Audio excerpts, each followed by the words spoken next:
Bapak, Ibu, Saudara, Shalom. Sebelum kita membaca firman dan merenungkannya pada hari ini, marilah kita berdoa. Bapa kami di dalam sorga, terima kasih untuk anugerah Tuhan hari ini. Kami akan membaca firman dan merenungkannya. Kami memohon pimpinan Roh Kudus yang menyertai kami. Di dalam nama Tuhan Yesus kami berdoa dan mengucap syukur. Amin. Bapak, Ibu, Saudara, pembacaan firman Tuhan hari ini diambil dari Roma pasal yang ke-8, ayat 9 sampai ayat yang ke-11. Saya akan membacakan bagi kita semua dari Alkitab TB2. Ya.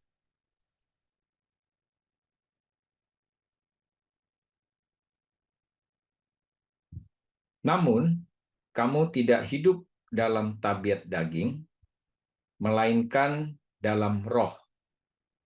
Jika memang roh Allah tinggal di dalam kamu. Namun, jika orang tidak memiliki roh Kristus, ia bukan milik Kristus.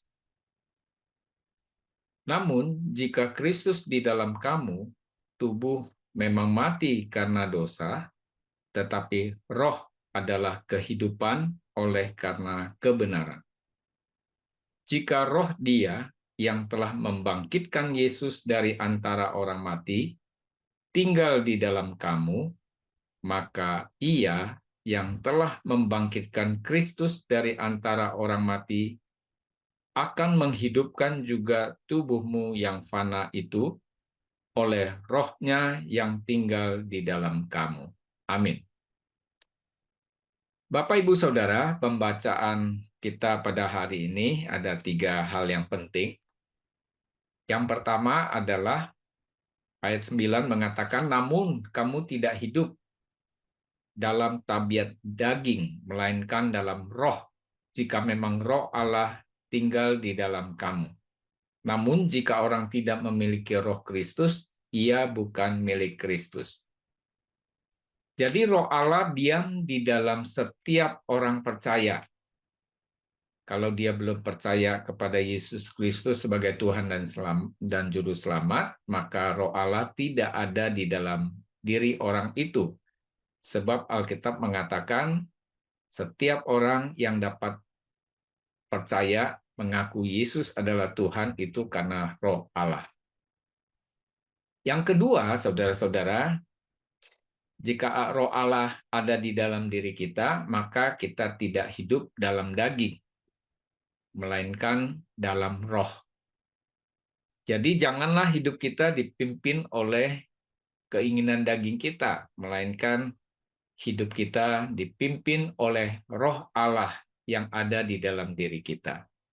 Itulah sebabnya mengapa seseorang hidupnya diubahkan oleh anugerah Allah dan dia tidak lagi hidup menurut keinginan daging mereka. Yang ketiga, dalam ayat 10 dikatakan, namun jika Kristus di dalam kamu, tubuh memang mati karena dosa, tetapi roh adalah kehidupan oleh karena kebenaran. Ayat 10 menyadarkan kita semua bahwa tubuh kita memang mati karena dosa, tetapi ada roh Allah di dalam hidup kita.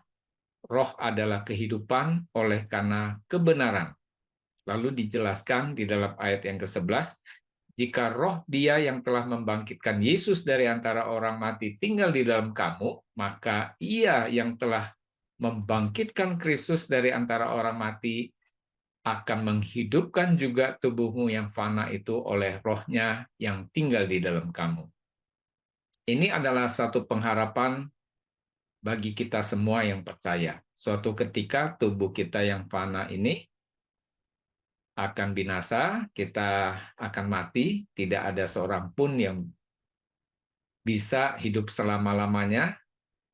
Namun kita punya pengharapan karena kita yang percaya kepada Kristus, kita juga akan dibangkitkan dengan tubuh yang dimuliakan dan kita akan masuk ke dalam kerajaan sorga.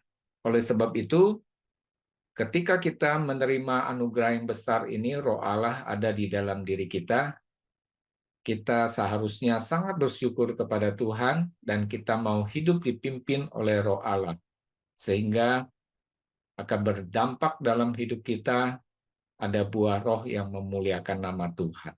Kiranya semua kita mau taat kepada pimpinan Roh Kudus dan tidak lagi hidup menurut keinginan daging kita. Amin. Mari kita berdoa.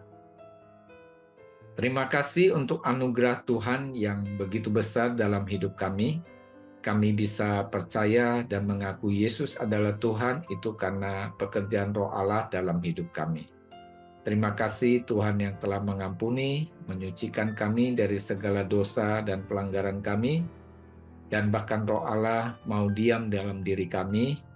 Seharusnya lah kami bersyukur dan taat kepada pimpinan Roh Kudus sehingga hidup kami diubahkan dan menjadi berkat, hidup sesuai dengan kehendak Allah.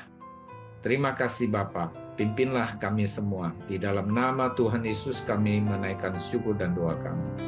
Amin. Sampai jumpa, Tuhan memberkati kita semua.